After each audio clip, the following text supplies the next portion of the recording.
Andy Johnson. We are looking at a schema building lesson plan, a most basic form, and we're going to simple it up even more.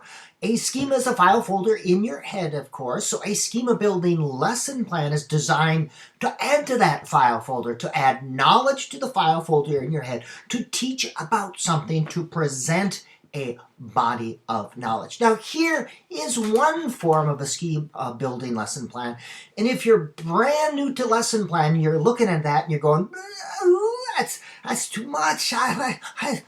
Or here's another one. And again, if you're brand new to lesson planning, it gets kind of confusing. If you know a lot, this makes perfect sense. But if you're brand new to lesson planning, it is a little complex. So we need to simple it up.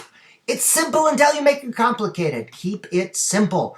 Rigor is different from complexity. And we can often say that rigor it's even tougher to make complex things simple. The basic essence of teaching is this. Say a little bit, do a little bit. That's teaching. You say something, you get them to manipulate the information. With older students, you say a little bit more and do a little bit more. That's it. You got your teaching degree. You can leave now. Gymnasts make very hard things look easy. Circus performers make easy things look hard. As a teacher, strive to be a gymnast, not a circus performer. So, a teaching tip that I have to remind myself over and over again because we get so close to our material and it's easy to make it too complicated. But you always have to teach the most basic form first. Make it as absolutely simple as possible so students cannot help but learn. Then add the other parts.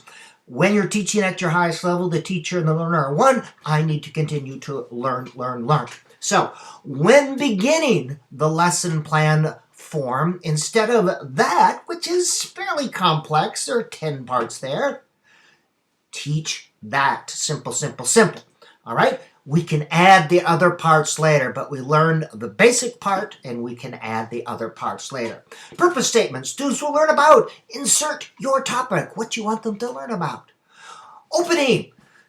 1 to no more than 3 minutes. Today you're going to learn about overview, preview, advanced, organizer, questions, all right? Just kind of to get them going, to show them what's happening. Input, the most important part. This is the information that students need to know. Use list or outline forms so you can see the sequence and structure so that students then can get information that is sequenced and makes sense to them.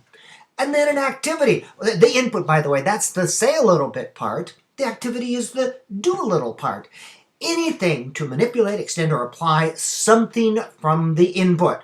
To practice the learning, to do something with the input, or to reinforce. Now remember, we do not learn anything from a single lesson or exposure. We learn things by touching it again and again at higher levels. That's how learning occurs. So, an example, students will learn about the Three Stooges. Opening. Today we're going to learn about the Three Stooges. They were a comedy team in the 30s, 40s, and 50s. We will be looking at their movie career, their personal lives, and their post-movie careers.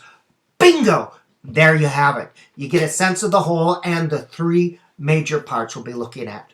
The input then would be the specific Stooges information that I would present. And being a good teacher, I'd have lots of visual aids. It has to be organized. And then an activity, and I just thought off the top of my head, ooh, that would be interesting to have an inquiry activity. What type of humor is used in a Stooges movie? And I'd have students actually analyze a couple different Stooges movie, and then does their humor change over time? So maybe they would look. A great activity should be able to be done in a single class, all right? That's the ideal. That's the ideal. So this would need to be simple enough. Now, do I think their Stooges knowledge is complete? Certainly not. I just presented a little piece of the pie to add to their schema. It will change over time.